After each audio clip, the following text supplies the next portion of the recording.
There we go. All right. Hey, everybody. Welcome this morning. It's Thursday morning, June 30th. For those on the podcast, that's the day that we're recording. Welcome to the Digital Influence Show. I get to be the host. I'm Brandon Lee. And I am really, I know I say this a lot, but I am really super excited about our conversation today. Bill McCormick is the trust enablement trainer with Selling from the Heart, which I already know a lot of you are going, he's a what? Which is going to be great. We can talk about that. Um, Bill has built and delivered courses on how to build authentic relationships in social. And I think, Bill, we've known each other for about 5 years now through LinkedIn and Zoom. And I can honestly say that Bill is one of the most genuine and good guys I've met through LinkedIn. We've not yet met in a place that we could actually do the hug, but we've had lots of conversations and lots of Zoom hugs. And I'm really, really grateful for Bill to come on the show today. So, Bill, welcome to the Digital Influence Show. Oh, Brandon, thank you so much, and thanks everyone for watching and those that are listening later on. Yeah, it's amazing how many people we know in a virtual environment, and we have a connection to, but we haven't met in person. Yeah. Right? This kind of new era that we're in. Before it'd be like, well, I kind of know that person. I've talked to them on the phone a couple of times. But now in this virtual environment, we get to really know people, even Yeah. through a screen, even through that little dot that I'm looking at. So Exactly. very Exactly. excited to be here. I love your shirt, by the way. Thank you. It's We'll, new. I It's think an we'll talk about that a little bit. Well, let's jump into the topic because it's one that, as you know, is pretty close to my heart as well. Mhm. It's the topic is all sales are social. So how do we sell, or how to sell without selling? Tell me what that means to you, Bill. So I came up with this not that long ago, probably, I don't know, maybe a couple of months ago when I made the shift over to selling from the heart. I kind of got this realization that we kind of silo ourselves in the sales world. I call it echo chambers. We're very familiar with echo chambers in social media. If you go on Facebook, especially right now, between liberals and conservatives, they get in their own echo chambers, which are these small communities or thought processes that they have, that everything that they consume backs up that preconceived thought.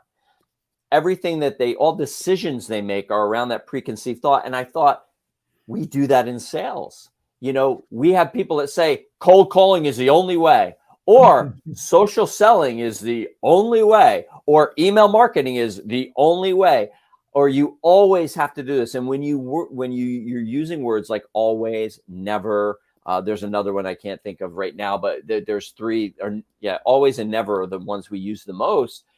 Then we get ourselves locked into this train of thought. But really, when you think about it, we, in today's society, and especially in today's business world, we have to take an all-consuming approach. We have to use all mediums. We have to look at all options. I liken it to a golf club, golf bags, right? So when you go to play golf, you have on a regulation bag, you have 14 golf clubs.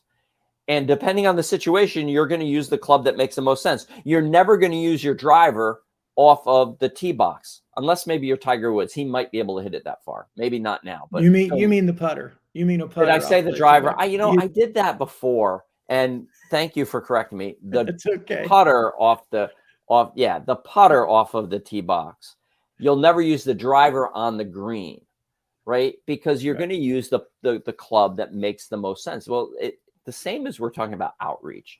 There are going to be times you're going to have to use the phone.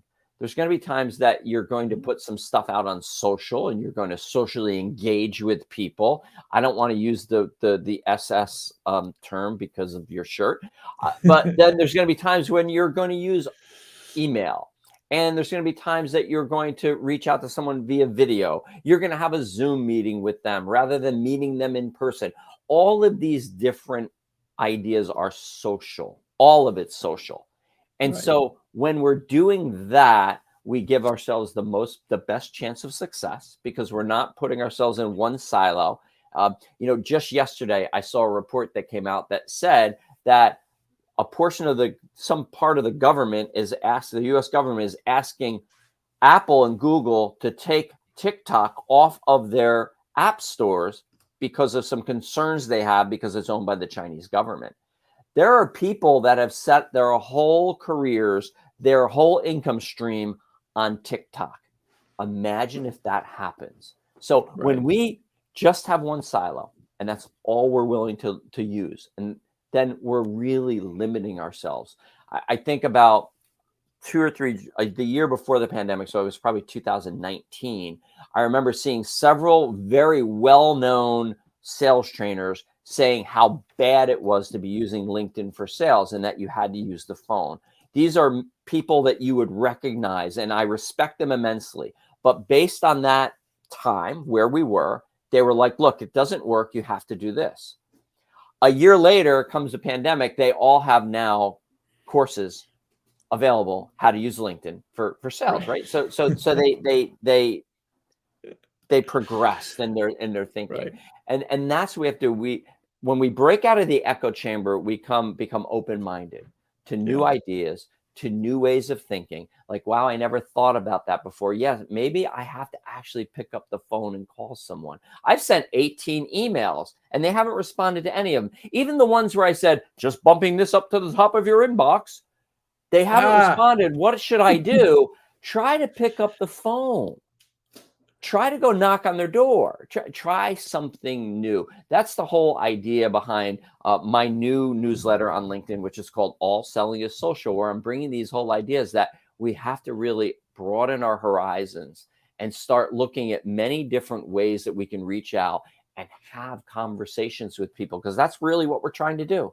You know, I can't sell to you until I have a conversation with you.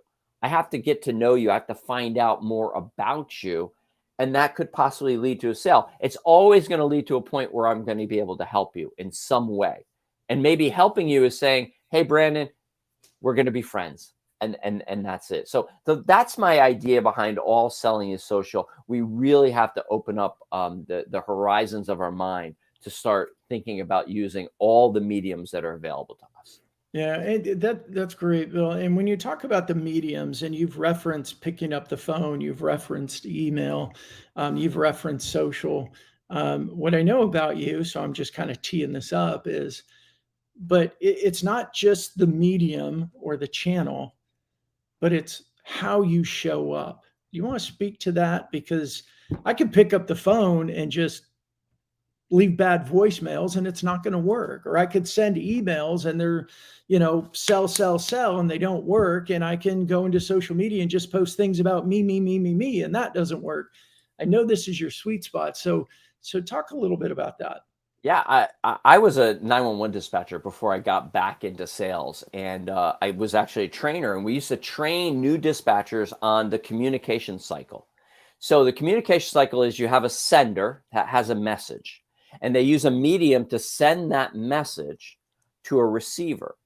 And then once the receiver receives that message and translates it and provides feedback back to the sender, that's the full communication cycle. It doesn't happen until you've received feedback. And that's why it's a circle. And so it's basically a three-legged stool. You have the message, the medium, and the receiver. And we have to think in terms of this as we're selling. What is our message? What is it that we're saying? And if we're saying, Brandon, we help companies just like you, or you're saying something, some guy reached out to me today and said, I'm just jumping into the digital transformation of 2022 and can't wait to discuss SEO with you because I see, and I said to the guy, I don't know what you're talking about. I don't know what the digital transformation of 2022 is. And I don't do SEO, so I don't know why you sent me that message, right? So the message has to be clear, and it's got to be about the other person. It's got to be about, how can I genuinely help you? How can I be curious about you to find out more? And so that's the second leg. And then the third leg is understanding that you're reaching out to the right people. Who is the receiver? Who is the audience of that message, and who is it geared to? Too often, especially on social, we're talking about things as salespeople. We're talking about things that we want to talk to about. Our clients could care less about them, right? So as you know, I used to write a lot about automation on LinkedIn and how terrible it was. And I liked it. All the other LinkedIn trainers that were following me loved it. We would love to get in our little echo chamber and talk about how terrible it was. Guess what? The VPs of sales, the CROs, the CSOs that I was selling to could care less.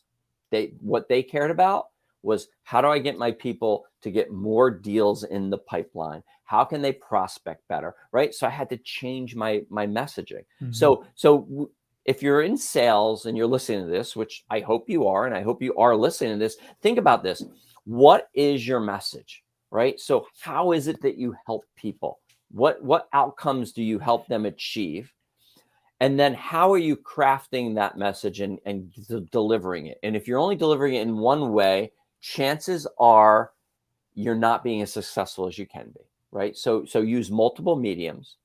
And then the third thing is, are you sending it to the right audience? Is it getting out to the right people?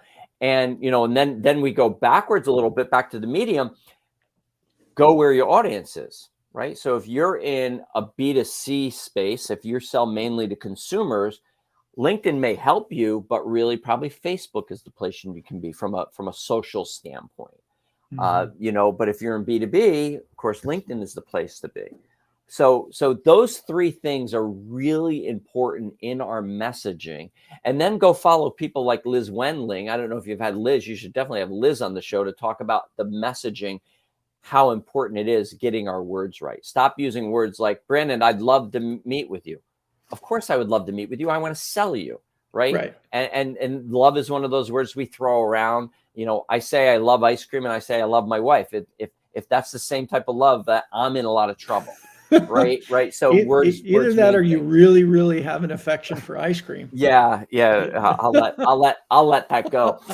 Thankfully, my wife is not in the next room. But we have to get our messaging right, and then we have to choose the medium that we're doing it in the correct way. So I hope that answered your question. It does. And how do you answer the question or the comment of, that doesn't sound very efficient? We need to, and I'll just leave it at that. Yeah, you can kind of fill in the blanks. And what I'd say is, so when you say that doesn't seem very efficient, what you're saying is, doesn't seem like you can scale that, Bill. It doesn't seem like that's an easy button that I want to hit that I can then make millions of dollars. And you'd be correct. So you can be efficient reaching many people and getting a small return, or you can be what you would say is inefficient. You can focus on a smaller group and have a better return, right? Like that's the trade-off here, because especially in this social world, when you cold call me and I don't answer, or I do answer and I listen for a little bit and then I hang up, I see a phone number, I may see a name on there, but it doesn't really register. When you send me an email, I get so many junk emails, spam emails, sales emails. I delete. But when if you even see them, right? How many of those end up in your spam folder? Exactly. If you're reaching out to me on LinkedIn, on a social platform, I see your picture, I see your name, I see your company name. It's much more personal. And Todd Capone has the History of Sales podcast, and he talks about the fact that we as salespeople have broke every new technology that's come around, right? The phone. Somebody had to come up with the do not with the caller ID, and then the do not call register, email, spam filters, and then the Spam Act. And now as we're getting in, now we're seeing in LinkedIn, people are trying to use this spamming, this more efficient way of reaching hundreds and hundreds of people. And LinkedIn's had to say, this isn't what our platform's for. So we're going to come in with some AI and we're going to start policing this. And listen, people are getting shut down on LinkedIn that haven't even broken the terms, but LinkedIn's new AI has determined they have. And so it's causing all these problems. Whenever we go to spam, we try to do this not spam. Whenever we go to this idea of scaling, we risk the fact of alienating a large portion of people. And I just don't believe in it. I believe in order to go far, you have to go slow. And that takes building a relationship, but it really takes a system. And James Clear in his book, Atomic Habits, says, we don't rise to the level of our goals, we fall to the level of our systems. So if you don't have a system in place for whatever outreach you're doing, whatever prospecting you're doing, if you don't have a system in place and you don't have that blocked on your calendar, then yeah, you're going to be looking for these easy ways where I can just press one button. It's going to send 1,000 emails and I'm going to get two appointments out of it. Or you'll fall for these companies that say, hey, we help companies just like you with lead generation. We guarantee you 55 book meetings a month. Like, I couldn't do 55 book meetings a month. Are you crazy? But yet I've yet to run into one person that said, oh yeah, I've used that service and it's great. And I've got X amount of closed business. No, the only business that they're getting are the people who are signing up for it. Right. Yep, there's a lot of I don't know what term to use, charlatan, snake oil, a lot of easy buttons that have really big promises, and they even have testimonials. The question is, are they really accurate? And you said something in there which is close to my heart, as you said, go slow to go far. I like to talk about the race between the tortoise and the hare, and we know who wins. And diligence and consistency always wins. How do you start incorporating this inside of companies? Like, how, if they're buying into this, going, yeah, we get it, we've made some mistakes, we've relied too much on email and some other things. What are their first steps to start righting the ship? The first steps is to really start building relationships. And the way where you start with that is with your client, with your current client base. When selling from the heart, when we come into a company, and you had mentioned sales enablement, trust enablement trainer. I say all the time when I introduce myself, I'm a trust sales coach, and no, that's not an oxymoron. And so when we come into a company, we start with client management. We start with, let's talk about how you're developing relationships with your current clients, because that should be the easy place to start. And because what we know is companies are doing a great job teaching their clients, or I'm sorry, their salespeople on process. Like, this is what we sell. These are the features and the benefits. And they do a great job in training on sales skills. Like, okay, so this is how you overcome objections, and this is how you handle the price increase, and this is how we come to a close. They do great jobs with that. What we find is they struggle, and sales reps, especially newer sales reps, struggle with just having a conversation, just with conversation skills. So one of the things we do is we talk to them about going to their top clients and just starting out with, hey, Brandon, today's the 30th, June 30th. So it's either the end of your fiscal year or you're halfway through. Tell me, it's December 31st, 2022. And what if 2022 is a success, what three things have happened? Right? So now Brandon's thinking. Now Brandon's like, this isn't a sales call. This is we're just talking. Like, wow, I never thought of that before. Finding out about their life and what they're going through and just getting to know them, that's conversation skills. And so as we build on one level, then we go deeper and deeper, and we start finding out what's important to Brandon in his place in his company, but then also what's important to the company. And we start having these deeper conversations. And where that helps is now when I'm going out and talking to prospects, I can say, as we're talking to companies just like you, or we're talking to people like you in similar positions as you, what we're finding they're telling us is this. What do you think?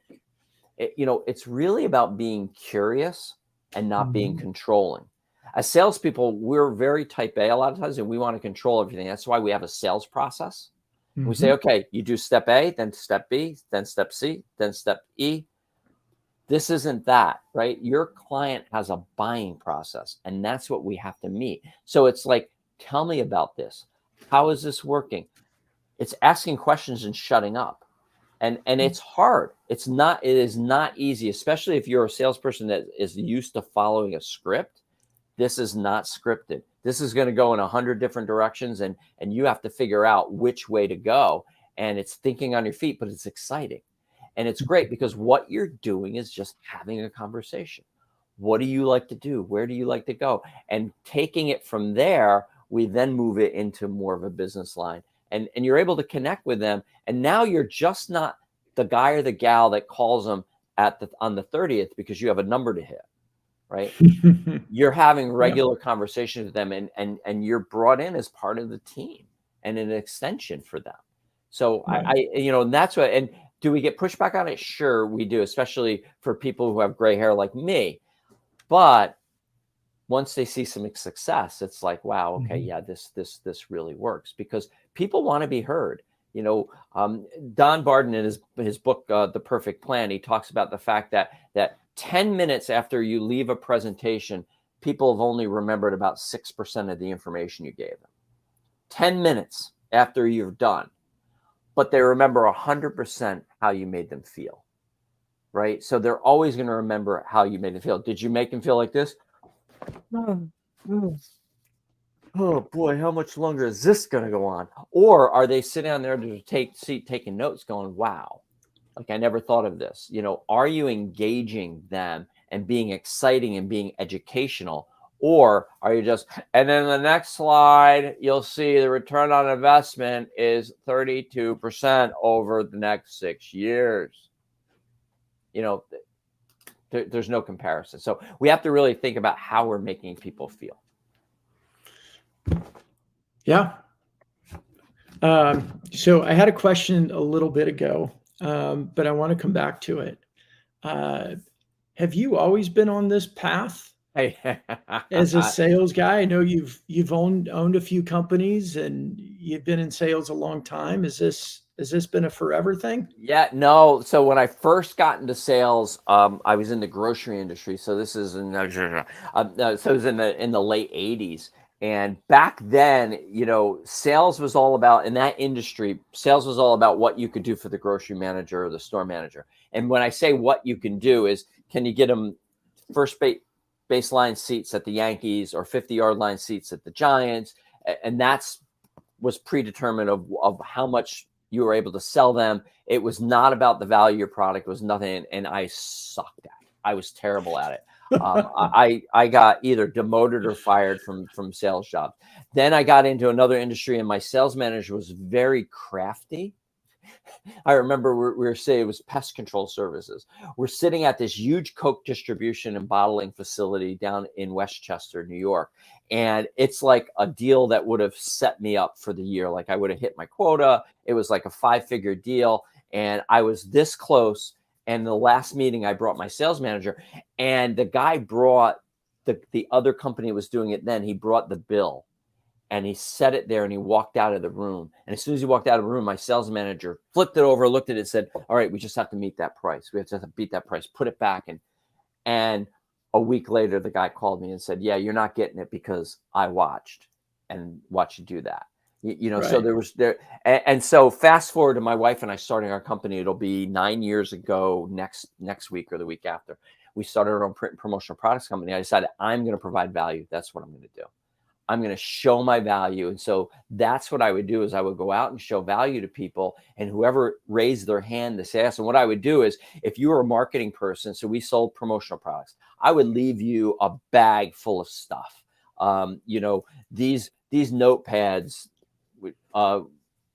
these are mouse pads with like 25 sheets. I would leave that stuff in pens and really nice stuff, because we were always trying to be different. And I would follow up I would have a personal note, and then I would follow up a few days later and say, hey, Brandon, I dropped by and I stopped the other day and I dropped some stuff off for you. I hope you enjoy it. We work with many clients in your area, such as, and I'd name some, they value, and I would drop our value proposition. They value our innovation, our responsiveness, and the years of experience we have in our industry. Would love to get together. I use that L word, but I didn't know Liz then. And about 75% of the time, I got an appointment from that. And about 75% of the time, I got a sale from that, because people were able to see my value. And used LinkedIn then just to find people and to show my value. Then I got into social selling space. And I love LinkedIn trainers. I'm one of them. I embrace them. I learned a lot from them, but I got stuck in the echo chamber. And I got into this way of, this is the only way to do it. And this is and one day I woke up and looked around and said, this isn't it. This isn't the only way. We have to be able to use all the clubs in the bag and not the putter on the tee box and the driver on the, we can't get stuck here. And that's what kind of opened up. And I had been a part of the Selling from the Heart community for a while, and they really embraced this. And I'm really good friends with Larry Levine, and he would coach me. We would meet we would have these peer calls once a month, whether we need it or not. It's funny. Now that we're working together, we have them less, and we're like, we got to get back to doing that. and we would talk about the different silos that are out there. And he really helped me to see that for social, it's really about showing up authentically and connecting authentically. If you can do those two things, you can be successful in social. And don't make it its own social selling thing, because what happens is people get paralyzed. Like, okay, so what about the algorithm, and when should I post, and what should I post, and Right. should I do this, and what about this feature, and what about that feature, and listen, LinkedIn isn't, and that's what we talk about most when we say social selling. We're really talking about LinkedIn. People make the mistake of thinking LinkedIn's one social platform. It's not. It's four. Just like an American football team isn't one team, it's four teams: offensive team, defensive team, special teams, and the often forgotten coaching team. LinkedIn is four platforms. It's a recruiting and job hunting platform. It's a marketing platform for companies to market their business. It's a sales and networking platform. And then it's a coaching platform where people use it to sell their coaching services for LinkedIn. And you have to know how you want to use it in order to know what features to use. And so whenever we fall into this is how we've got to do it, this whole one way, it just doesn't work. In fact, I'm working on a book called All Selling is Social. And I'm really excited. That's why I started the newsletter, because I really want to bring out the fact that if you're in sales, you have to find what's going to work for you and work that, but make sure that you're open-minded to the other opportunities that are around. There are people out there that didn't cold call, that didn't use any social. All they did, they were door pullers, right? They would go from restaurant to restaurant or retail business to retail business and pull the doors to open up and go in and get business. Well, in April of 2020, guess what? Suddenly we can't go pull doors anymore because there's no doors to open. Now what do we do? So if they had embraced other ideas before that, they would have been much more able to, the keyword from 2020, pivot to something else. So Yeah. I'd say that this new thinking for me has come about in like the last 3 months. I'm happy. I'm excited for where it's leading. And I'm looking forward to help more and more people see that all selling is social selling. Yeah, that's good, Bill. So I have one question that's just been kind of scratching the brain as we've talked, and I think there's probably a lot of people listening that have, if they're really hardcore in sales leadership, this is the question I think would be bubbling up. If we sell without selling, how do we ask for the close or ask for the sale or move it along? Well, Because so if we don't ask, we don't get. so we always are going to say, so we all sell. You sell every single day. You don't say that you sell, but we're all salespeople. If you're a parent, you sell a bedtime and you sell a better snacks than just the sugar stuff. If you're a spouse, you sell a place to eat or buying whatever that thing is you want. If you're an employee, you sell to your boss the idea of you. If you're a boss, you sell to employees about things. We all sell. And so when we say sell without selling, what we're saying is not being the typical car salesman of, Brandon, so what do I have to do today to get you in this car? It's that kind of high pressure stuff. We have to have conversations, and we have to look for opportunities to further that conversation. Do you have to ask for the sale? Absolutely. At some point, you have to come to the point of saying, hey, so Brandon, we've been able to help companies have more, train their sales team on having more conversations. Would you be open to exploring how we might help you? Right. So now that takes it to another call where then we start to really deep dive into how we might help you. And at some point you're like, you have to say, so listen, Brandon, what you've been telling me is this would help you in such and such way. Are you ready to let us help you do that? You're getting people to agree along the way, little small yeses that lead up to the time where they say, of course this makes sense. Of course I'm going to do this. Typically when we're dealing with people that can do things on their own, hey, you can do this yourself. Typically, and this is Bryn Tillman's closing, and I love it. And she got it from someone else. So, but when we're talking about helping people with LinkedIn, you can do it yourself. There's basically three types of people: people that'll do it themselves, people that say they'll do it themselves and won't, and then the third is people who need help doing it. And so, which are you? I don't like saying closing because I think you're opening a relationship, but how do we take the next best step? One of my greatest lines that I use almost on every call is, hey, Brandon, so what do you think? What's the best next step that makes sense to you? And I let you tell me, but I don't close the call without having another date on the calendar, right? And so that leaves out that dreaded F word email that you have to send, hey, Brandon, just following up, just circling back around, just bumping this up to the top of your, and unfortunately, I've had to use some of that language in the last week because I didn't have appointments set up, so I tried to show some value, but I had to say, I have to follow up with you on this. Yeah. And so, that's one of the important things is how do you sell without selling? You get it to the logical conclusion where everyone comes to the same idea that this just makes sense. And I think one of the things that salespeople don't do is think far enough ahead. And so I'm thinking, okay, I'm just going to get to a proposal. I just want to get to this. I just want to send the contract. Let's take it beyond that. Let's say, Brandon, what's the next step? Let's get that on the calendar. I was just on a call before with this, and the woman said, oh, hey, so we want to know about more training. Can you send me some stuff? I went, I can. But before I do that, let's put a date on the calendar when I can come up and talk to you and the other people involved so I know exactly what it is you're looking for. We got a date on the calendar. I think, I don't know if that quite answered your question, but really what we have to do is make it easy for people. The other thing that Don Barden says in his perfect plan is, there's the three promises. We have to come with gratitude and being thankful for people for giving us the time. We have to present clear education. When we're selling them how we help and the ways that we help, we have to do it clearly. And what Don says in there, if you do more than 3 points, then for every additional point, you drop 25% in what they'll remember. And so you have to keep it clear and concise. So clear. And then ease of business. We have to make it easy for them to take the next step.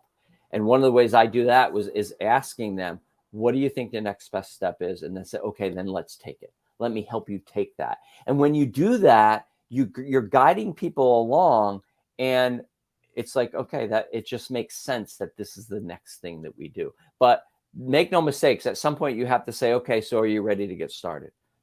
Should I send you an agreement that you can sign?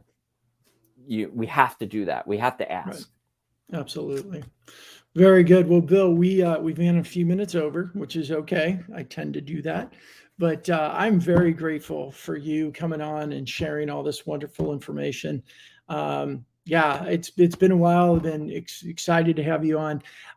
Bill, where can anyone that's listening or watching right now, where can they find you and connect with you best? Yeah, so the best place would be on LinkedIn. Just look me up, Bill McCormick. If you put Selling from the Heart in, I should come right up. And do me a favor, do connect with me, but please send me a note telling me that you heard me here on the Digital Influence Show with Brandon. If you don't send me a message, you will get a message back saying, why do you want to connect with me? Because I don't just connect with everybody. I want to make sure I connect with people that want to connect with me. So that's the easiest way, or they can email me, bmccormick@sellingfromtheheart.net.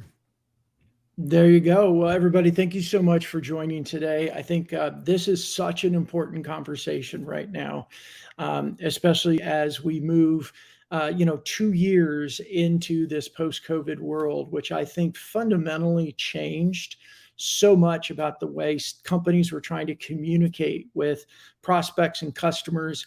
And I think the easy route, what I saw, the easy route was make more phone calls and send more emails. And it's gotten pretty saturated. And I'm like Bill, I don't believe you don't use the phone, you don't use email, you only use this or you only use that. We got to get rid of hyperbole. But the big challenge right now is, how do you put systems in place that help you connect human to human? How do you demonstrate your value in a way that your buyers want to speak with you? Because if they don't want to talk to you, they don't have to. They have just as much technology to keep you away. So that was today's show. Bill McCormick, thank you again for coming and sharing all your wisdom and insights with us. Thanks so much, Brandon. And thanks everyone for watching and listening. All right, everybody. We'll see you next time on the Digital Influence Show. Thanks so much. Bye-bye.